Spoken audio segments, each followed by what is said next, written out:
हाँ जी, सत श्री अकाल जी। सब तो पहला स्वागत है ਤੁਹਾਡਾ ਸਾਰਿਆਂ ਦਾ ਗਿਆਨਮ ਦੇ ਡਿਜੀਟਲ ਪਲੇਟਫਾਰਮ ਉੱਤੇ। ਸੋ ਗਾਇਜ਼ ਉਮੀਦ ਕਰਦਾ ਕਿ ਤੁਸੀਂ ਆਪਣੇ ਘਰਾਂ 'ਚ ਸਾਰੇ ਸੇਫ ਤੇ ਠੀਕ ਹੋਵੋਗੇ। ਸੋ ਗਾਇਜ਼ ਅੱਜ ਆਪਾਂ ਟੌਪਿਕ ਕਰਾਂਗੇ ਜੀ average, but not average with the allegation. So guys ਆਪਾਂ ਐਵਰੇਜ ਨੂੰ ਐਲੀਗੇਸ਼ਨ ਨਾਲ ਕਿਸ ਤਰੀਕੇ ਨਾਲ ਸੋਲਵ ਕਰ ਸਕਦੇ ਹਾਂ ਉਹ ਅੱਜ ਆਪਾਂ ਸਿੱਖਾਂਗੇ। ਸੋ ਗਾਇਜ਼ ਜਿੰਨੇ ਵੀ ਕੁਐਸਚਨਸ ਆਪਾਂ ਕਰਾਂਗੇ ਉਹ ਪਾਰਟ 1 ਹੋਏਗਾ ਤੇ ਆਪਾਂ ਕੰਟੀਨਿਊ ਕਰਾਂਗੇ part 2 also, right. So guys ਆਪਣੇ ਕੋਲ ਪਹਿਲਾ ਕੁਐਸਚਨ ਹੈ ਜੀ average age of 40 ਬॉयज of a class is 15 years. If the age of the teacher is included, their age is 16. What is the age of the teacher? So guys देखो बहुत सारे students से अपने अपने व्यू पॉइंट्स ਹੁੰਦੇ ਨੇ। ਉਹ ਕਹਿੰਦੇ ਨੇ ਕਿ ਸਰ ਆਪਾਂ ਇਹਨੂੰ ਐਲੀਗੇਸ਼ਨ ਨਾਲ ਕਿਉਂ ਕਰਨਾ, ਕਿ ਆਪਾਂ ਇਹਨੂੰ ਸਿੱਧਾ ਮਲਟੀਪਲਾਈ ਕਰ ਲਾਂਗੇ ਜਾਂ ਮਾਈਨਸ ਕਰ ਦਾਂਗੇ, ਟੀਚਰ ਦੀ ਏਜ ਆ ਜੂਗੀ। ਬਹੁਤ ਸਾਰੇ ਟੀਚਰਸ ਨੇ, ਸਭ ਦਾ ਆਪਣਾ ਆਪਣਾ ਮੈਥਡ ਹੈ ਤੇ ਸਾਰੇ ਮੈਥਡਸ ਆਪਣੇ ਆਪ ਚ ਇਕੁਅਲ ਹੁੰਦੇ ਨੇ ਜੀ। ਸੋ ਗਾਇਜ਼ ਮੈਂ ਇਹ ਬੋਲੂੰਗਾ ਕਿ ਜੇ ਆਪਾਂ ਐਲੀਗੇਸ਼ਨ ਲਾਉਣਾ ਸਿੱਖਾਂਗੇ ਤਾਂ ਆਪਣੀ ਐਲੀਗੇਸ਼ਨ ਦੀ ਪ੍ਰੈਕਟਿਸ ਜ਼ਿਆਦਾ ਹੋਊਗਾ, ਆਪਣੀ ਆਬਜ਼ਰਵੇਸ਼ਨ ਇੰਪਰੂਵ ਹੋਊਗੀ ਕਿ ਆਪਾਂ ਐਲੀਗੇਸ਼ਨ ਕਿੱਥੇ ਕਿੱਥੇ ਲਾ ਸਕਦੇ ਆ, ਰਾਈਟ। ਸੋ ਗਾਇਜ਼ ਸਭ ਤੋਂ ਪਹਿਲੀ ਗੱਲ, ਐਲੀਗੇਸ਼ਨ ਹਮੇਸ਼ਾ ਆਪਾਂ ਉਮੀਦ ਕਰਦੇ ਹੁੰਦੇ ਆ ਸੀਪੀ ਆਫ ਮਤਲਬ ਕਿ type 1, CP of type 2, CP of ਆ ਮਿਕਸਚਰ ਆਪਾਂ कहने ਹੁੰਦੇ ਆ, ਰਾਈਟ। ਸੀਪੀ ਆਫ ਮਿਕਸਚਰ कहने ਹੁੰਦੇ ਆ ਤੇ ਇੱਥੇ ਆਪਾਂ ਰੱਖਦੇ ਹੁੰਦੇ ਆ ਕੁਆਂਟੀਟੀ 1 ਸੋ ਕੁਆਂਟੀਟੀ 2। ਸੋ ਗਾਇਜ਼ ਮੈਂ ਹਮੇਸ਼ਾ ਤੁਹਾਨੂੰ ਇਹ ਬੋਲੂੰਗਾ ਕਿ ਜਦੋਂ ਵੀ ਆਪਾਂ ਐਵਰੇਜ ਚੈਪਟਰ ਚ ਐਲੀਗੇਸ਼ਨ ਨੂੰ ਇੰਟਰੋਡਿਊਸ ਕਰਨਾ ਹੈ ਤਾਂ ਜਿੱਥੇ ਜਿੱਥੇ ਮੈਂ ਸੀਪੀ ਪਾਉਣਾ ਉੱਥੇ ਉੱਥੇ ਆਪਾਂ ਕਿਹੜਾ ਵਰਡ ਇੰਟਰੋਡਿਊਸ ਕਰਾਂਗੇ ਜੀ, ਐਵਰੇਜ ਵਰਡ ਇੰਟਰੋਡਿਊਸ ਕਰਾਂਗੇ। ਸੋ ਗਾਇਜ਼ ਇੱਕ ਵਾਰ ਮੈਂ ਲਿਖ ਰਿਹਾ ਜੀ average and this is overall average, this is overall average, this is quantity 1 and this is quantity 2। ਜਿੱਥੇ ਆਇਆ ਸੀ ਨਾ ਸੀਪੀ ਆਫ ਮਿਕਸਚਰ ਉੱਥੇ ਆਪਾਂ ਲਵਾਂਗੇ ਓਵਰਆਲ ਐਵਰੇਜ, ਜਿੱਥੇ ਆਇਆ ਸੀ ਕੱਲਾ ਸੀਪੀ ਉੱਥੇ ਆਪਾਂ ਲਵਾਂਗੇ ਜੀ ਐਵਰੇਜ, ਰਾਈਟ। ਹੁਣ ਮੇਰੇ ਨਾਲ ਧਿਆਨ ਨਾਲ ਤੁਸੀਂ ਕੋਆਰਡੀਨੇਟ ਕਰਕੇ ਚੱਲਣਾ। ਤਾਂ ਐਵਰੇਜ ਏਜ ਆਫ 40 ਬॉयज, ਪਹਿਲੀ ਗੱਲ ਤਾਂ 40 ਬॉयज ਮੇਰੀ ਹੋਗੀ equal quantity 1। This is my 40 ਬॉयज ਜਿਹੜੇ ਹੈਗੇ ਨੇ ਉਹ ਕੁਆਂਟੀਟੀ 1 ਹੋਗੀ, ਮੇਰੀ ਕੁਆਂਟੀਟੀ 1 ਹੋਗੀ, right. If the age of the ਇਹਨਾਂ ਦੀ ਪਹਿਲੇ ਐਵਰੇਜ ਚੈੱਕ ਕਰਦੇ ਹਾਂ। ਤਾਂ ਐਵਰੇਜ ਆਫ 40 ਬॉयज ਇਜ਼ 15 ਈਅਰ। ਇਹਨਾਂ ਦੀ ਜਿਹੜੀ ਐਵਰੇਜ ਹੈ ਉਹ 15 ਸਾਲ ਹੈ, ਉਹ ਮੈਂ ਲਿਖ ਲਈ ਜੀ ਉੱਤੇ 15 ਸਾਲ, ਕਲੀਅਰ ਹੈ ਜੀ। 40 ਬॉयज ਦੀ ਐਵਰੇਜ ਕਿੰਨੀ ਹੈ ਜੀ, 15 ਸਾਲ।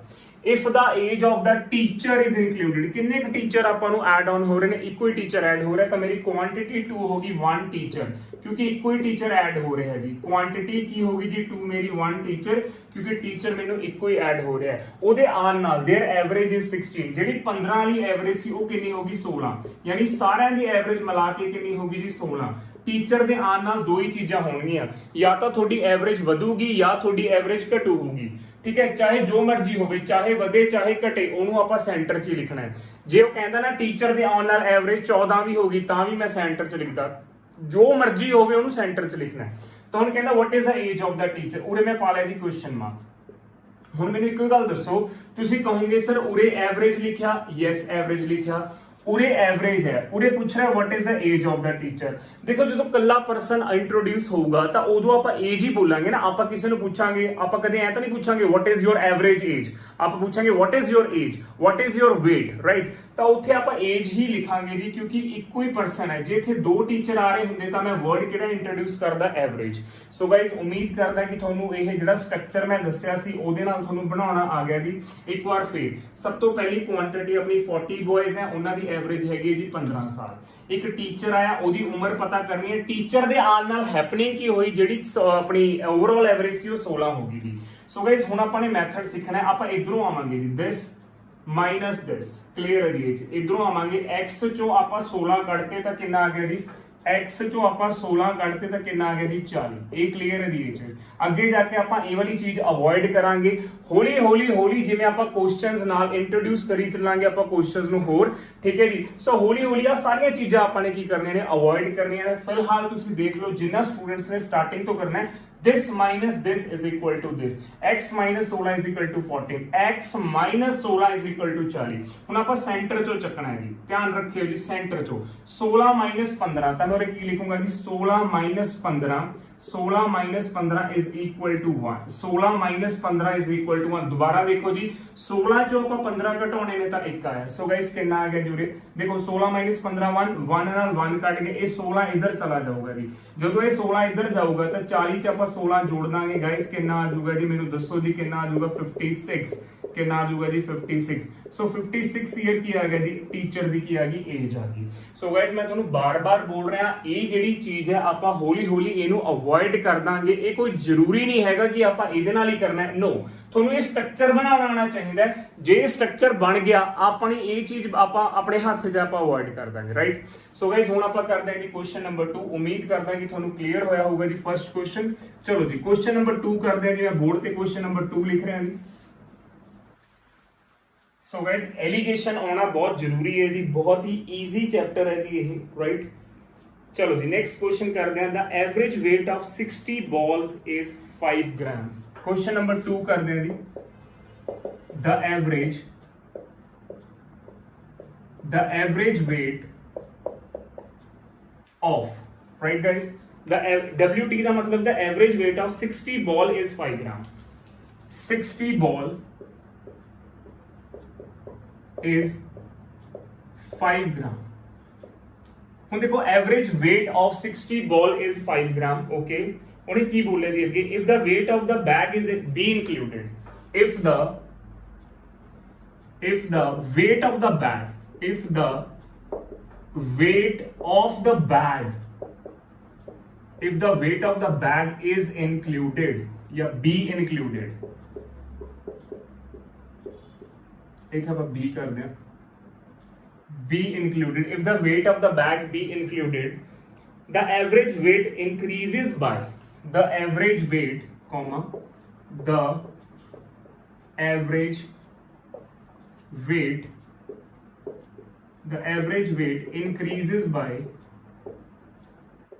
0.05 ग्राम, 0.05 ग्राम। What is the weight of the bag? What is the weight of the bag? हाँ जी guys दसो जी, what is the weight? आपने भार दसना है जी उस बैग का। What is the weight of a bag? Yes everybody, आपने भार दसना है जी उस बैग का।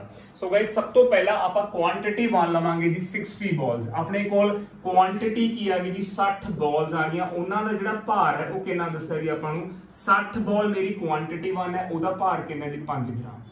पहला तो मैंने दसो ये क्लीयर होया जी, आराम नाल करो, जल्दबाजी ना करो, घट क्वेश्चन कर लो पर ध्यान नाल करो जी। 60 बॉल दी एवरेज कितनी है 5 ग्राम।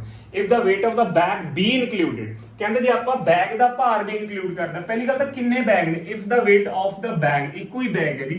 सो अपनी जिहड़ी नेक्स्ट क्वांटिटी है वो एक बैग है, नेक्स्ट क्वांटिटी की एक बैग है, ठीक है जी। ਉਹਦੇ ਆਉਣ ਨਾਲ ਜਿਹੜੀ ਪੁਰਾਣੀ ਐਵਰੇਜ ਸੀ ਉਹ ਇਨਕਰੀਜ਼ ਹੋਈ, ਦ ਐਵਰੇਜ weight increases ਬਾਈ ਦਾ ਮਤਲਬ ਹੈ ਇੰਨਾ ਭਾਰ ਤੁਸੀਂ ਜੋੜੋ, ਪੁਰਾਣੀ ਵਾਲੀ ਐਵਰੇਜ ਚ ਇੰਨਾ ਭਾਰ ਜੋੜੋਗੇ ਤਾਂ ਨਿਊ ਐਵਰੇਜ ਕਿੰਨੀ ਆ ਗਈ 5.05 ग्राम। सो गाइस न्यू एवरेज कितनी आ गई 5.05 ग्राम। ਤੇ ਇਸ ਜਿਹੜਾ ਇੱਕ ਬੈਗ ਦੀ ਆਪਾਂ ਗੱਲ ਕੀਤੀ ਹੈ ਇਹਦਾ ਭਾਰ ਆਪਾਂ ਨੇ ਕੱਢਣਾ, ਤਾਂ ਲਾਸਟ ਲਾਈਨ ਪੜੋ ਕੀ ਪੁੱਛਿਆ ਜੀ ਉਹਨੇ, what is the weight of the bag, what is the weight of the bag. Clear है जी ਇਹ ਚੀਜ਼।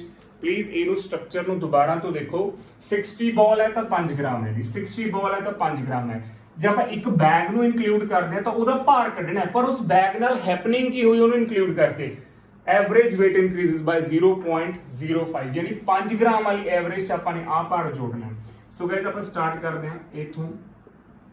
क्लियर है जी, this minus this. So guys मैं इथे लिख रहा है जी साइड पे x minus 5.05 is equal to guys कितना आ गया जी 60। This minus this, right guys, this minus this कितना आ जाऊगा जी 5.05, 5.05 इथे कितना आ जाऊगा जी 1 आ जाऊगा। क्लियर है, दोबारा तो इधरों आना है, this minus this is equal to 60, फिर आप इधरों जावांगे जी this minus this is equal to 1। So guys इनको आप सॉल्व करांगे, ठीक है जी। पहली गल तो इथों ही माइनस करना है, तो मैं पूरा लिख रहा है जी 5.05 माइनस 5 आऊगा जी। क्लियर है जी। सो गाइस जब मैं इन्हें सॉल्व करूंगा तो इथों की आ जाऊगा जी 0.05 आ जाऊगा। आप एक स्टेप और बना लेने जी, इथे बना लेने जी, इथे एक स्टेप बना लेना x minus 5.05 0.05 is equal to 60 upon 1। So guys solve करोगे पूरा 3 आ जाऊगा, तो x पूरा इनू जो इधर क्रॉस मल्टीप्लाई करोगे पूरा 3 आ जाऊगा, तो माइनस 5.05 उधर जाके की बन जाऊगा जी 8.05, की बन जाऊगा जी 8.05। ऑलराइट गाइस क्लियर है जी, प्लीज चेक करो। सो गाइस इनू तुसी आपां क्लियर है। ਇਹਨੂੰ ਤੁਸੀਂ ਆਪਾਂ ਹੋਰ ਕਿਸ ਮੈਥਡ ਨਾਲ ਕਰ ਸਕਦੇ ਸੀ ਉਹ ਆਪਾਂ ਡਿਸਕਸ ਕਰਾਂਗੇ ਜੀ ਅਗਲੀ ਵੀਡੀਓ 'ਚ। ਪਹਿਲਾਂ ਮੈਨੂੰ ਇਹ ਦੱਸੋ ਬੇਸਿਕ ਕਲੀਅਰ ਹੈ ਜੀ ਇਹ this minus this gives you this minus this gives you this। ਧਿਆਨ ਨਾਲ ਇਹਦੇ ਚੋਂ ਆਪਾਂ ਨੇ a ਮਾਈਨਸ ਕੀਤਾ ਤਾਂ ਆ ਆਇਆ, ਇਹਦੇ ਚੋਂ ਆਪਾਂ a ਮਾਈਨਸ ਕੀਤਾ ਤਾਂ ਆ ਲਿਖਾਂਗੇ ਜੀ। ਇਹਨੂੰ ਸੋਲਵ ਕਰਾਂਗੇ ਤਾਂ x ਦੀ ਵੈਲਿਊ ਕੀ ਆ ਗਈ 8.05 ਕੀ ਆ ਜੂਗੀ ਜੀ ਗ੍ਰਾਮ ਆ ਜੂਗੀ। ਕਲੀਅਰ ਹੈ ਜੀ ਇਹ ਚੀਜ਼। आई होप गाइस क्लियर है जी, राइट एवरीबॉडी। चलो क्लियर है जी ये चीज।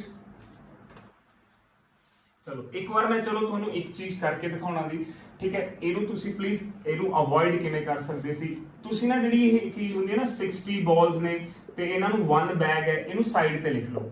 ਸਾਈਡ ਤੇ ਲਿਖ ਲਿਆ 1 ਬੈਗ। ਇਹਨੂੰ ਤੁਸੀਂ ਹੁਣ x ਤੋਂ ਬਿਨਾ ਕਿਵੇਂ ਕਰ ਸਕਦੇ ਸੀ, ਪਲੀਜ਼ ਧਿਆਨ ਨਾਲ ਸੁਣਿਓ ਜੀ। ਮੇਰੀ ਗੱਲ ਦਾ ਜਵਾਬ ਦਿਓ। ਇਹਨਾਂ ਦੋਨਾਂ ਦਾ ਗੈਪ ਕਿੰਨਾ ਆਇਆ ਜੀ? ਇਹਨਾਂ ਦੋਨਾਂ ਦਾ ਗੈਪ ਆਇਆ 0.05। ਮੈਨੂੰ ਇਹ ਦੱਸੋ, ਜਿਵੇਂ ਇੱਕ ਦੇ ਸਾਹਮਣੇ 60 ਹੈ, ਠੀਕ ਹੈ, ਯਾਨੀ ਇਹਨੂੰ ਮੈਂ ਮਲਟੀਪਲਾਈ ਕਰੂੰਗਾ, ਇੱਕ ਦੇ ਸਾਹਮਣੇ 60 ਹੈ ਤਾਂ ਇਹਨੂੰ ਮੈਂ ਐ ਕਹਿ ਸਕਦਾ ਇੱਕ ਹਿੱਸੇ ਦੇ ਸਾਹਮਣੇ 60 ਹੈ ਤਾਂ ਮੈਂ ਇਹਨੂੰ 60 ਨਾਲ ਗੁਣਾ ਕਰੂੰਗਾ ਤਾਂ ਪੂਰਾ 3 ਆ ਜਾਊਗਾ। ਪਲੀਜ਼ ਚੈੱਕ ਕਰਕੇ ਦੇਖੋ। ਇਹਨੂੰ ਮੈਂ ਇੱਥੇ ਲਿਖ ਸਕਦਾ ਕਿ 1 ਨੂੰ ਕਿਹਦੇ ਨਾਲ ਮਲਟੀਪਲਾਈ ਕਰੀਏ ਕਿ 60 ਆ ਗਿਆ, ਇਹਨੂੰ ਵੀ ਮੈਂ 60 ਨਾਲ ਮਲਟੀਪਲਾਈ ਕਰੂੰਗਾ ਤਾਂ ਪੂਰਾ ਕੀ ਆ ਜਾਊਗਾ 3 ਆ ਜਾਊਗਾ। एवरीबॉडी क्लियर है? मैं एक बार फिर तो रिपीट करदा। देखो अपने को रेशो सी 60 बॉल ते 1 बैग दी।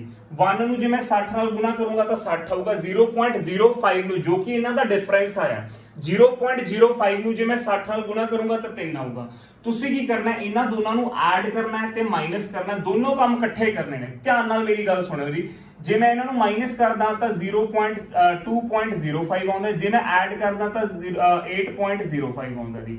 ਹੁਣ ਤੁਸੀਂ ਇਹ ਦੇਖੋ, ਆਪਣਾ ਐਲੀਗੇਸ਼ਨ ਦਾ ਸਭ ਤੋਂ ਵੱਡਾ ਰੂਲ ਹੁੰਦਾ ਹੈ, ਐਲੀਗੇਸ਼ਨ ਦਾ ਸਭ ਤੋਂ ਵੱਡਾ ਰੂਲ ਹੁੰਦਾ ਹੈ, ਆਪਾਂ ਨੇ ਕਲਾਸ 'ਚ ਵੀ ਕਰੀ ਹੋਈ ਹੈ ਇਹ ਚੀਜ਼, ਕਿ ਜਿਹੜੀਆਂ ਆਹ ਦੋ ਟਰਮਸ ਦੇ ਵਿੱਚ ਵੈਲਿਊ ਹੁੰਦੀ ਹੈ ਨਾ, ਯਾਨੀ ਜਿਹੜੀ ਓਵਰਆਲ ਵੈਲਿਊ ਹੁੰਦੀ ਹੈ ਆਹ ਦੋ ਟਰਮਸ ਦੇ ਵਿੱਚ ਲਾਈ ਕਰਨੀ ਚਾਹੀਦੀ ਹੈ। ਹੁਣ ਜੇ ਆਪਾਂ 2.05 ਨੂੰ ਲਵਾਂਗੇ ਤਾਂ ਇੱਥੇ 5 ਨੂੰ ਲਵਾਂਗੇ, ਇੱਥੇ 2.05 ਇੱਥੇ 5 ਹੈ, ਇੱਥੇ 5.05 ਹੈ, ਯਾਨੀ ਇਹਨਾਂ ਦੋਨਾਂ ਦੇ ਵਿੱਚ ਇਹ ਵੈਲਿਊ ਲਾਈ ਨਹੀਂ ਕਰਦੀ, ਐਡਜਸਟ ਨਹੀਂ ਹੋ ਰਹੀ। ਤੁਸੀਂ ਦੋਨੋਂ ਕੇਸ ਲਓ, ਇੱਕ ਵਾਰ ਮਾਈਨਸ ਵੀ ਕਰੋ, ਇੱਕ ਵਾਰ ਇਹਨੂੰ ਐਡ ਵੀ ਕਰੋ। ਹੁਣ ਦੇਖੋ ਆਪਾਂ 8.05 ਨਾਲ ਚੈੱਕ ਕਰਦੇ ਹਾਂ। 8.05 ਨਾਲ ਜਦੋਂ ਮੈਂ ਚੈੱਕ ਕਰਿਆ, ਇੱਕ ਪਾਸੇ 8.05 ਹੈ, ਇੱਕ ਪਾਸੇ 5 ਹੈ, ਤਾਂ ਡੈਫੀਨਿਟਲੀ ਆ ਵੈਲਿਊ ਲਾਈ ਕਰ ਗਈ। ਤਾਂ ਮੇਰਾ ਆਨਸਰ ਕੀ ਆ ਗਿਆ ਜੀ 8.05 ਗ੍ਰਾਮ। ਇਹ ਗਾਇਸ ਬਿਨਾ ਐਕਸਪੋਨੈਂਟ ਬਹੁਤ ਹੀ ਈਜ਼ੀ ਮੈਥਡ ਹੈ, ਇਹਦੀ ਜਸਟ ਪ੍ਰੈਕਟਿਸ ਦੀ ਜ਼ਰੂਰਤ ਹੈ, ਰਾਈਟ एवरीबॉडी। सो यही चीज आप अगले क्वेश्चन च लाने जी। नेक्स्ट क्वेश्चन करते हैं जी क्वेश्चन नंबर 3। सो उम्मीद करते हैं कि क्वेश्चन नंबर 3 च अपनी ये चीज है जी थोनू जरूर तुसी खुद भी ट्राई करोगे, मैं तो करवा ही रहा जी। The average age of 40 boys of a class is 12 years। Okay, question number 3 करते हैं जी। The average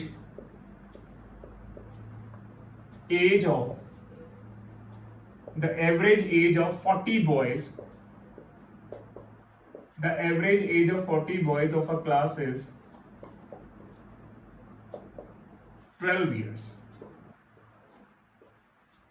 right guys? The average age of a 40 boys of a class is 12 years when 10 boys are admitted. When 10 boys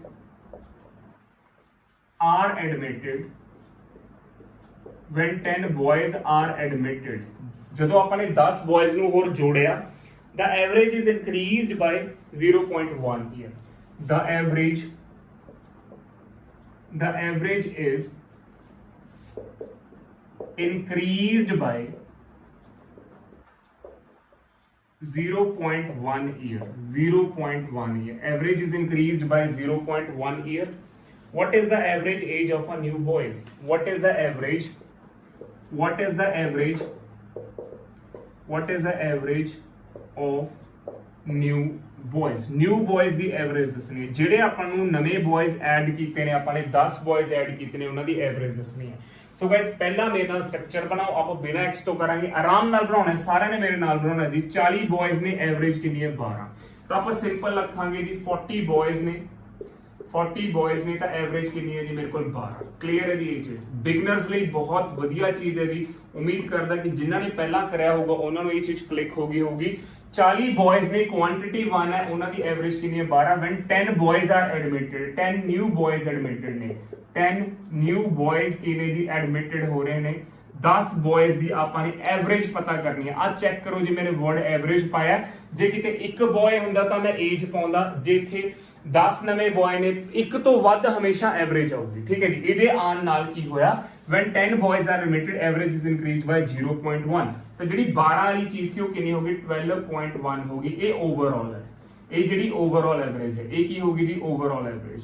clear ਹੈ ਜੀ, ਇਹ ਕੀ ਹੋਗੀ ਜੀ overall average. Everybody clear है जी। दोबारा देख लो 40 बॉयज ਦੀ ਐਵਰੇਜ 12 ਹੈ, 10 ਦੀ ਐਵਰੇਜ ਪਤਾ ਕਰਨੀ ਹੈ, ਇਹਨਾਂ ਨਾਲ ਕੀ ਹੋਇਆ ਪੁਰਾਣੀ ਐਵਰੇਜ ਇੰਨੀ ਹੋਗੀ। ਹੁਣ ਤੁਸੀਂ ਕੰਮ ਕੀ ਕਰਨਾ ਹੈ, ਇਹ ਜਿਹੜਾ 40 ਤੇ 10 ਹੈ ਇਹਨੂੰ ਸਾਈਡ ਤੇ ਲਿਖ ਲਓ। Can I right 4:1? यस 4:1। ਇਹਨਾਂ ਦੋਨਾਂ ਦਾ ਡਿਫਰੈਂਸ ਲਓ ਜੀ ਤੁਸੀਂ, ਕਿੰਨਾ ਆਇਆ ਜੀ 0.1। ਹੁਣ ਜੇ ਇੱਕ ਹਿੱਸਾ ਇੱਕ ਦੇ ਸਾਹਮਣੇ 4 ਹੈ, ਯਾਨੀ ਮੈਂ ਗੁਣਾ 4 ਨਾਲ ਕੀਤਾ ਤਾਂ ਇਹਨੂੰ ਵੀ ਗੁਣਾ 4 ਨਾਲ ਕਰੂੰਗਾ ਤਾਂ ਕਿੰਨਾ ਆ ਜਾਊਗਾ ਜੀ 0.4 ਆ ਜਾਊਗਾ, 0.4 ਆ ਜਾਊਗਾ। ਜੇ मैं माइनस करूंगा तो 11.7 आ जाऊगा, जो कि लाई नहीं कर रहा। एक बार रख के देखा करो, कोई चक्कर नहीं है जी, 1 मिनट बाद लग जाऊगा, कोई चक्कर नहीं। 11.7 कि 11.7 ਤੇ 12 ਦੇ ਵਿੱਚ, ਕਿ 11.7 ਤੇ 12 ਦੇ ਵਿੱਚ 12.1 ਆਉਂਦਾ ਨਹੀਂ ਆਉਂਦਾ ਜੀ, ਠੀਕ ਹੈ। ਤਾਂ ਇਹਦਾ ਮਤਲਬ ਮੈंने ਮਾਈਨਸ ਕਰਕੇ ਤਾਂ ਦੇਖ ਲਿਆ ਮੇਰਾ ਗਲਤ ਆ ਰਿਹਾ ਹੈ। ਜੇ ਮੈਂ ਐਡ ਕਰੂੰਗਾ ਤਾਂ ਕਿੰਨਾ ਆ ਜਾਊਗਾ ਜੀ 12.5 12.5 ਆ ਗਿਆ ਜੀ। 12 ਤੇ 12.5 ਦੇ ਵਿੱਚ 12.1 ਆਉਂਦਾ ਯੈਸ, ਤਾਂ ਇਹਦਾ ਮਤਲਬ ਮੈਂ ਐਡ ਕਰਨਾ ਸੀਗਾ, ਤਾਂ ਮੈਂ ਐਡ ਕਰਕੇ ਆਨਸਰ ਕਿੰਨਾ ਦਊਂਗਾ ਜੀ 12.5 ਮੇਰੀ ਕੀ ਆ ਜਾਊਗੀ ਜੀ ਐਵਰੇਜ ਆ ਜਾਊਗੀ। ਕਲੀਅਰ ਹੈ ਗਾਇਸ, 12.5 ਮੇਰੀ ਕੀ ਆ ਜਾਊਗੀ ਜੀ ਐਵਰੇਜ ਆ ਜਾਊਗੀ। गाइस क्लियर है जी, बहुत ही वधिया मैथड है जी और स्पीड है, स्पीड ओरिएंटेड मैथड है जी ये। सो गाइस क्लियर है जी ये चीज, यस एवरीबॉडी। चलो आप होर क्वेश्चन करते हैं जी, ठीक है जी, आप होर क्वेश्चन करते हैं। क्वेश्चन नंबर 5 करते हैं, राइट, क्वेश्चन नंबर करते हैं 5th। Okay, a batsman has a certain average of run. Question number 4th, sorry, a batsman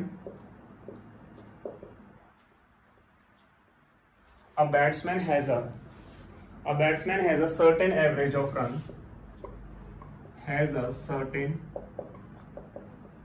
a batsman has a certain average of run,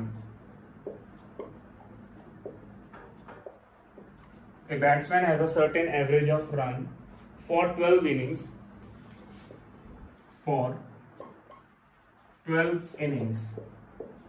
right, for 12 innings. Clear is for 12 innings. In the 13th inning, he scored 96 runs. In the 13th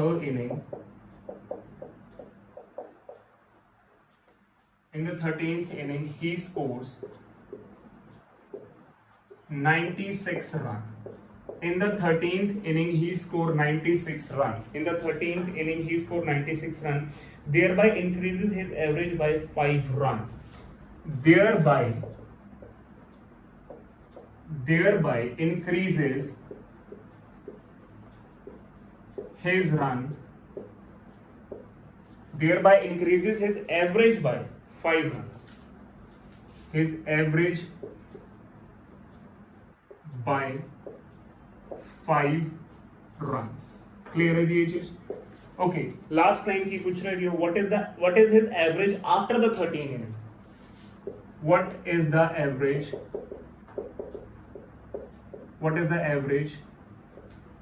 after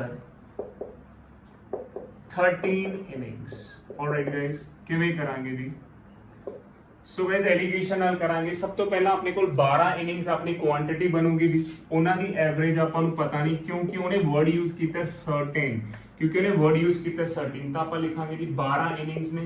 alright, 12 innings अपनी जी है quantity 1 है, तो ओदी जगह ते आप लिखांगे जी x, ओदी की है जी एक्स की है जी अपनी एवरेज है, क्योंकि आपां नूं नहीं पता कितनी एवरेज है। 12 इनिंग्स दी एवरेज आपां नूं नहीं पता कितनी है। सो गाइस उन्हें की कहा इन द 13th की हुंदा जी अपने आप च एक इनिंग हुंदी है जी। सो गाइस अपने आप च एक इनिंग है जी, उरे अपने आप च की है जी एक इनिंग है। ਉਹਨੇ ਇੱਕ ਇਨਿੰਗ ਚ ਕੀ ਕੀਤਾ, ਇਨ ਦਾ 13th ਇਨਿੰਗ ਉਹਦੇ ਕਿੰਨੇ ਰਨ ਨੇ ਜੀ 96 ਰਨਸ ਨੇ। ਕਿੰਨੇ ਰਨਸ ਨੇ ਜੀ 96 ਰਨਸ ਨੇ। ਅਗੇਨ ਜੇ ਇਨਿੰਗ ਇੱਕ ਤੋਂ ਵੱਧ ਹੁੰਦੀ ਤਾਂ ਐਵਰੇਜ ਰਨਸ ਹੁੰਦੇ, ਹੁਣ ਉਹ ਇੱਕ ਇਨਿੰਗ ਹੈ ਤਾਂ ਇਕੱਲੇ ਰਨ ਨੇ। ਉਹਦੇ ਹੋਣ ਨਾਲ ਕੀ ਹੋਇਆ 13th ਇਨਿੰਗ ਚ ਕੀ ਹੋਇਆ, thereby increases the average by 5, ਤਾਂ ਜਿਹੜੀ x ਹੈ ਉਹ ਕੀ ਹੋਗੀ ਜੀ x + 5 ਹੋਗੀ, ਕਿਉਂਕਿ ਓਵਰਆਲ ਐਵਰੇਜ ਕੀ ਹੋਗੀ ਇੰਕਰੀਜ਼ ਹੋਗੀ ਕਿੰਨੇ ਨਾਲ 5 ਨਾਲ। दोबारा देखो इन द 13th मींस अपने आप च एक, थ मींस अपने आप च एक, ਉਹਦੇ ਨਾਲ ਕੀ ਹੋਇਆ ਉਹਨੇ 96 ਰਨਸ ਮਾਰੇ thereby average increases by 5 so ਜਿਹੜੀ ਪੁਰਾਣੀ ਐਵਰੇਜ ਸੀ ਉਹਦੇ ਨਾਲ 5 ਇੰਕਰੀਜ਼ ਹੋ ਗਈ right so what is the average after 13 innings okay so guys alright guys ਹੁਣ ਆਪਾਂ ਫੇਰ ਉਦਾਂ ਹੀ ਕਰਾਂਗੇ ਜੀ 12 ਤੇ 1 ਨੂੰ ਆਪਾਂ ਸਾਈਡ ਤੇ ਚੱਕ ਕੇ ਰੱਖ ਲੈਂਦੇ ਆ ਜੀ ਅਗੇਨ 12 ਤੇ 1 ਨੂੰ ਆਪਾਂ ਸਾਈਡ ਤੇ ਚੱਕ ਕੇ ਰੱਖ ਲਿਆ ਜੀ ਸੋ ਗਾਇਸ ਜੇ 12 ਤੇ 1 ਨੂੰ ਆਪਾਂ ਸਾਈਡ ਤੇ ਚੱਕ ਕੇ ਰੱਖਾਂਗੇ ਤਾਂ ਇਹ ਕਿੰਨੇ ਗੁਣਾ ਹੈ ਜੀ ਇਹਦਾ 12 ਗੁਣਾ ਹੈ ਜੀ ਸੋ ਗਾਇਸ ਅਗੇਨ ਇਹਨਾਂ ਦੋਨਾਂ ਦਾ ਤੁਸੀਂ ਡਿਫਰੈਂਸ ਲੈ ਲਓ ਕਿੰਨਾ ਆਇਆ ਜੀ 5 ਆਇਆ 5 ਆਇਆ ਜੀ ਸੋ ਇਹਨੂੰ ਵੀ ਮੈਂ 5 ਨਾਲ ਗੁਣਾ ਕਰ ਲੂੰਗਾ ਸੌਰੀ 12 ਨਾਲ ਗੁਣਾ ਕਰੂੰਗਾ ਇੱਕ ਨੂੰ ਕਿਹਦੇ ਨਾਲ ਕਰਾਂਗੀ 12 ਦੇ 12 ਨਾਲ ਤਾਂ ਇਹਨੂੰ ਵੀ ਮੈਂ 5 ਨੂੰ ਕਿਹਦੇ ਨਾਲ ਕਰੂੰਗਾ 12 ਨਾਲ ਤੇ ਕਿੰਨਾ ਆ ਗਿਆ ਜੀ 60 ਆ ਗਿਆ ਹੁਣ ਤੁਸੀਂ ਆਪ ਸੋਚੋ 96 ਚੋਂ ਮੈਂ ਕੀ ਮਾਈਨਸ ਕੀਤਾ ਹੋਊਗਾ ਕਿ 60 ਆ ਗਿਆ ਸੋਚੋ 96 ਚੋਂ ਮੈਂ ਕੀ ਮਾਈਨਸ ਕਰਿਆ ਹੋਊਗਾ 96 ਚੋਂ ਮੈਂ ਕੀ ਮਾਈਨਸ ਕਰਿਆ ਹੋਊਗਾ ਸੈਂਟਰ ਚ ਕਿ ਮੇਰੇ ਕੋਲ 60 ਆ ਗਿਆ यानी 96 ਚੋਂ ਮੈਂ ਜੇ 36 ਮਾਈਨਸ ਕਰੂੰਗਾ ਤਦ ਹੀ ਜਾ ਕੇ ਮੇਰੇ ਕੋਲ 60 ਆਊਗਾ ਨਾ ਇਹਦਾ ਮਤਲਬ ਜਿਹੜੀ ਹੈ 36 ਆਈ ਹੈ ਇਹ x + 5 ਆਈ ਹੈ x + 5 ਮੀਨਸ 13 ਇਨਿੰਗਸ ਦੀ ਜਿਹੜੀ ਐਵਰੇਜ ਹੈ 13 ਇਨਿੰਗਸ ਦੀ ਜਿਹੜੀ ਐਵਰੇਜ ਹੈ ਉਹ ਕਿੰਨੀ ਆਈ ਹੈ ਜੀ ਆਪਣੇ ਕੋਲ 36 ਆਈ ਹੈ ਜੀ ਕਲੀਅਰ ਹੈ ਜੀ ਉਹ ਕਿੰਨੀ ਆਈ ਹੈ 36 ਆਈ ਹੈ ਦੁਬਾਰਾ ਦੇਖੋ ਜੀ ਪਲੀਜ਼ ਇੱਕ ਵਾਰ ਇਸ ਕੁਐਸਚਨ ਨੂੰ ਮੈਂ ਫੇਰ ਤੋਂ ਸ਼ੇਅਰ ਕਰਦਾ ਇਧਰ ਦੇਖੋ ਜੀ ਧਿਆਨ ਨਾਲ ਪਲੀਜ਼ ਇਹਨੂੰ ਧਿਆਨ ਨਾਲ ਸੁਣਿਓ ਜੀ देखो इथे सीगी जी 12 इनिंग्स एक बार थोड़ा जिहा नीचे लिख लेने इथे सीगी जी 12 इनिंग्स क्लियर है जी इथे हैगी जी अपने कोल एक इनिंग इन्हां दी जिहड़ी रेशियो 12:1 आ गई इन्हां च रिलेशन की है कि मैं 1 ਨੂੰ ਕਿਹਦੇ ਨਾਲ ਗੁਣਾ ਕਰਾਂ 12 ਨਾਲ ਤਾਂ ਜਾ ਕੇ ਇਹ ਚੀਜ਼ ਬਣਦੀ ਹੈ ਠੀਕ ਹੈ ਜੀ ਇਹ ਸੋ ਗਾਇਸ ਇਹਨਾਂ ਦੋਨਾਂ ਦਾ ਗੈਪ ਕਿੰਨਾ ਹੈ 5 ਨੂੰ ਮੈਂ ਕਿਹਦੇ ਨਾਲ ਗੁਣਾ ਕਰੂੰਗਾ ਜੀ 12 ਨਾਲ ਤਾਂ ਕਿੰਨਾ ਆ ਗਿਆ ਜੀ 60 ਆ ਗਿਆ ਉਹ ਕਹਿੰਦਾ 96 ਚੋਂ ਮੈਂ ਆਪਾਂ ਇਹ ਆਉਂਦੇ ਹੁੰਦੇ ਨਾ this minus this gives you this 96 ਚੋਂ ਮੈਂ ਕੀ ਮਾਈਨਸ ਕਰਾਂ ਕਿ 60 ਆ ਜਾਊਗਾ 96 ਚੋਂ ਮੈਂ ਕੀ ਮਾਈਨਸ ਕਰਾਂ ਕਿ 60 ਆ ਜਾਊਗਾ ਸੋ ਗਾਇਸ 96 ਚੋਂ ਜੇ ਮੈਂ 36 ਮਾਈਨਸ ਕਰੂੰਗਾ ਤਾਂ ਹੀ ਜਾ ਕੇ 60 ਆਊਗਾ ਨਾ 96 ਚੋਂ ਮੈਂ ਜੇ 36 ਮਾਈਨਸ ਕਰੂੰਗਾ ਤਾਂ ਹੀ ਜਾ ਕੇ 60 ਆਊਗਾ ਹੁਣ ਜਿਹੜੀ x + 5 ਆ ਉਹ ਕੀ ਆ ਗਈ ਜੀ ਮੇਰੀ 36 ਆ ਗਈ x + 5 ਦਾ ਮਤਲਬ 13 ਇਨਿੰਗਸ ਮੇਰੀਆਂ ਕਿਹਦੇ ਬਰਾਬਰ ਆ ਗਏ 13 ਇਨਿੰਗਸ ਦੀ ਜਿਹੜੀ ਮੇਰੀ ਐਵਰੇਜ ਹੈ 13 ਇਨਿੰਗਸ ਦੀ ਜਿਹੜੀ ਮੇਰੀ ਐਵਰੇਜ ਉਹ ਕਿੰਨੀ ਆ ਗਈ ਜੀ 36 ਆ ਗਈ क्लियर है जी 13 इनिंग्स ਦੀ ਜਿਹੜੀ ਮੇਰੀ ਐਵਰੇਜ ਉਹ ਕਿੰਨੀ ਆ ਗਈ ਗਾਇਸ 36 ਆ ਗਈ ਕਲੀਅਰ ਹੈ ਜੀ ਇਹ ਚੀਜ਼ ਸੋ ਚਲੋ ਇਹਦੇ ਨਾਲ ਦਾ ਇੱਕ ਕੁਐਸਚਨ ਹੋਰ ਕਰਦੇ ਹਾਂ ਜੀ ਸੋ ਦੈਟ ਮੇਰੀ ਪ੍ਰੈਕਟਿਸ ਹੋ ਜਾਊਗੀ ਜੀ ਹੋਰ ਇਨਿੰਗ ਨਾਲ ਦਾ 5th ਕੁਐਸਚਨ ਕਰਦੇ ਹਾਂ ਜੀ ਸੋ ਕਲੀਅਰ ਹੈ ਜੀ ਇਨਿੰਗਸ ਦਾ 5th ਕੁਐਸਚਨ ਕਰਦੇ ਹਾਂ ਜੀ ਚਲੋ ਜੀ 5th ਕੁਐਸਚਨ ਆਪਾਂ ਇਨਿੰਗਸ ਦਾ ਹੀ ਕਰਦੇ ਹਾਂ alright guys a batsman has a certain average for 9 innings okay 9 innings ਇੱਥੇ 9 innings ਨੇ ਜੀ for 9 in the 10th in the 10th inning 10th ठीक है in the 10th inning average ਜਿਹੜੇ ਸਕੋਰ ਕੀਤੇ ਨੇ 100 ਰਨਸ ਕੀਤੇ ਨੇ thereby average increases by 8 and what is the average after in the 10 innings clear ਹੈ ਜੀ ਰਾਈਟ ਹੁਣ ਤੁਸੀਂ ਮੈਨੂੰ ਇਹ ਦੱਸੋ ਕਿ ਆਪਣੇ ਕੋਲ ਸਭ ਤੋਂ ਪਹਿਲਾਂ ਕਿੰਨੀ ਇਨਿੰਗਸ ਨੇ ਜੀ 9 ਇਨਿੰਗਸ ਨੇ ਆਲਰਾਈਟ ਗਾਇਸ 9 ਇਨਿੰਗਸ ਨੇ 10th ਆਪਣੇ ਆਪ ਚ ਇੱਕ ਹੈ 10th ਕੀ ਹੈ ਜੀ ਆਪਣੇ ਆਪ ਚ ਇੱਕ ਇਨਿੰਗ 10th ਆਪਣੇ ਆਪ ਚ ਕੀ ਹੈ ਜੀ ਇੱਕ ਇਨਿੰਗ ਹੈ ਹੁਣ 9th ਇਨਿੰਗ ਦੀ ਐਵਰੇਜ ਆਪਾਂ ਨੂੰ ਪਤਾ ਨਹੀਂ let it be x average ਤਾਂ ਇਹਦੇ ਚ ਕੱਲੀ ਇੱਕ ਜਿਹੜੀ ਇਨਿੰਗ ਹੈ 10th ਹੈ ਉਹਦੇ ਚ ਉਹਨੇ 100 ਰਨ ਮਾਰੇ ਉਹਦੇ ਨਾਲ ਕੀ ਹੋਇਆ ਜਿਹੜੀ ਪੁਰਾਣੀ ਐਵਰੇਜ ਸੀ ਉਹ ਕਿੰਨੀ ਇਨਕਰੀਜ਼ ਹੋ ਗਈ ਜੀ 8 ਇਨਕਰੀਜ਼ ਹੋ ਗਈ ਤਾਂ ਓਵਰਆਲ ਆਪਣੇ ਕੋਲ ਕਿੰਨੀ ਹੋ ਗਈ ਜੀ x + 8 ਕੀ ਹੋ ਗਈ ਜੀ ਆਪਣੀ ਨਿਊ ਐਵਰੇਜ ਹੋ ਗਈ ਸੋ ਗਾਇਸ ਅਗੇਨ ਮੈਂ 9 ਤੇ 1 ਨੂੰ ਕੀ ਲਿਖੂੰਗਾ ਜੀ ਨੀਚੇ ਲਿਖੂੰਗਾ ਠੀਕ ਹੈ ਜੀ ਸੋ ਇਹਨਾਂ ਚ ਕੀ ਰਿਲੇਸ਼ਨ ਹੈ ਜੀ into 9 ਪਾਉਂਗਾ ਜੀ ਸੋ ਇਹਨਾਂ ਦੋਨਾਂ ਦਾ ਜਿਹੜਾ ਗੈਪ ਆਇਆ ਉਹ ਕਿੰਨਾ ਆਇਆ ਜੀ 8 ਆਇਆ ਸੋ 8 ਨੂੰ ਜੇ ਮੈਂ 9 ਨਾਲ ਕਰੂੰਗਾ ਤਾਂ ਕਿੰਨਾ ਆ ਜਾਊਗਾ ਜੀ 72 ਆ ਜਾਊਗਾ ਰਾਈਟ ਗਾਇਸ 100 ਚੋਂ ਮੈਂ ਕੀ ਮਾਈਨਸ ਕਰਾਂ 100 ਚੋਂ ਮੈਂ 28 ਮਾਈਨਸ ਕਰੂੰਗਾ ਤਾਂ ਹੀ ਜਾ ਕੇ 72 ਆਊਗਾ ਸੋ ਗਾਇਸ x + 8 100 ਚੋਂ ਮੈਂ ਕੀ ਮਾਈਨਸ ਕਰਾਂ ਕਿ 72 ਆ ਜਾਏ 100 ਚੋਂ ਮੈਂ ਜੇ 28 ਮਾਈਨਸ ਕਰੂੰਗਾ ਤਾਂ ਹੀ 72 ਆਊਗਾ ਇਟ ਮੀਨ ਜਿਹੜੀ ਮੇਰੀ 10 ਇਨਿੰਗਸ ਦੀ ਐਵਰੇਜ ਹੈ ਉਹ ਕਿੰਨੀ ਆ ਗਈ ਜੀ 28 ਆ ਗਈ ਤੁਸੀਂ ਇਹ ਕਹਿ ਸਕਦੇ ਹੋ ਜਿਹੜੀ ਮੇਰੀ x + 8 ਹੈ ਉਹ ਕਿੰਨੀ ਆ ਗਈ ਜੀ 28 ਆ ਗਈ ਕਲੀਅਰ ਹੈ ਜਿਹੜੀ ਮੇਰੀ x + 8 ਹੈ ਉਹ 28 ਆ ਗਈ ਜੇ ਕਿਤੇ ਤੁਹਾਨੂੰ ਕਹਿੰਦਾ 10th ਇਨਿੰਗ ਤੋਂ ਪਹਿਲਾਂ ਦੀ ਐਵਰੇਜ ਪੁੱਛੀ ਜਾਂਦੀ ਤਾਂ ਮੇਰੀ ਐਵਰੇਜ ਕਿੰਨੀ ਆਂਦੀ 20 ਕਿਉਂਕਿ x + 8 28 ਆ ਗਏ ਇਹ 28 ਕਿੱਥੋਂ ਆਇਆ ਮੈंने ਇਹ ਕੀਤਾ ਕਿ 100 ਚੋਂ ਮੈਂ ਕੀ ਮਾਈਨਸ ਕਰਾਂ ਕਿ 72 ਆ ਜਾਏ 100 ਚੋਂ 28 ਮਾਈਨਸ ਕਰੂੰਗਾ ਤਾਂ ਹੀ 72 ਆਊਗਾ। ਜੇ x + 8 28 ਦੇ ਬਰਾਬਰ ਹੈ ਤਾਂ x ਦੀ ਵੈਲਿਊ ਕਿੰਨੀ ਆ ਜਾਊਗੀ ਜੀ 20 ਆ ਜਾਊਗੀ, ਯਾਨੀ 10 ਇਨਿੰਗਸ ਤੋਂ ਪਹਿਲਾਂ ਵਾਲੀ ਐਵਰੇਜ ਆਪਣੀ ਕਿੰਨੀ ਹੈ ਜੀ 20 ਸੀ। ਸੋ ਗਾਇਜ਼ ਆਲਰਾਈਟ, ਇਹ ਆਪਣਾ ਪਾਰਟ ਕੰਟੀਨਿਊ ਕਰੂਗਾ। ਉਮੀਦ ਕਰਦਾ ਕਿ ਤੁਹਾਨੂੰ ਐਵਰੇਜ ਵਿਦ ਦਾ ਐਲੀਗੇਸ਼ਨ ਸਮਝ ਆਇਆ ਹੋਊਗਾ ਜੀ। ਆਪਾਂ ਇਹਦੇ ਅੱਗੇ ਹੋਰ ਕੁਐਸਚਨਸ ਕਰਾਂਗੇ, ਇਹ ਨਹੀਂ ਹੈਗਾ ਕਿ ਇੰਨਾ ਕਰਨ ਨਾਲ ਆਪਣਾ ਖਤਮ ਹੋ ਗਿਆ ਜੀ ਐਵਰੇਜ ਵਿਦ ਦਾ ਐਲੀਗੇਸ਼ਨ, ਇਹ ਤਾਂ ਹਾਲੇ ਸਟਾਰਟ ਹੋਇਆ। ਆਪਾਂ ਇਹਦੇ 1-2 ਪਾਰਟਸ ਹੋਰ ਕੰਟੀਨਿਊ ਕਰਾਂਗੇ। Till then thank you so much. ਤੁਸੀਂ ਮੈਨੂੰ ਕਮੈਂਟ ਬਾਕਸ 'ਚ ਵੀ ਦੱਸ ਸਕਦੇ ਹੋ ਜੋ ਤੁਹਾਡਾ ਕੋਈ ਡਾਊਟ ਵੀ ਹੋਇਆ, ਉਹ ਤੁਸੀਂ ਮੈਨੂੰ ਕਮੈਂਟ ਬਾਕਸ 'ਚ ਵੀ ਦੱਸ ਸਕਦੇ ਹੋ। ਇਹ ਸੀਰੀਜ਼ 2-3 ਇਹਦੀਆਂ ਵੀਡੀਓਜ਼ ਕੰਟੀਨਿਊ ਰਹਿਣਗੀਆਂ। So alright guys, thank you so much. So guys, ਜੇ ਤੁਸੀਂ ਕਿਸੇ ਹੋਰ ਟੌਪਿਕ ਦੀ ਵੀਡੀਓ ਵੀ ਚਾਹੁੰਦੇ ਹੋ ਤਾਂ ਤੁਸੀਂ ਕਮੈਂਟ ਬਾਕਸ 'ਚ ਦੱਸ ਸਕਦੇ ਹੋ ਕਿ ਸਰ ਸਾਨੂੰ ਇਹ ਵਾਲੇ ਕੁਐਸਚਨਸ ਡਿਫਿਕਲਟ ਲੱਗਦੇ ਨੇ, ਕਿ ਇਹਨਾਂ ਦਾ ਕੋਈ ਹੋਰ ਈਜ਼ੀ ਮੈਥਡ ਹੈਗਾ। ਸੋ ਗਾਇਜ਼, ਆਪਾਂ ਉਹਨਾਂ ਤੇ ਵੀ ਵੀਡੀਓ ਬਣਾਵਾਂਗੇ। Till then all the very best and thank you and take care also.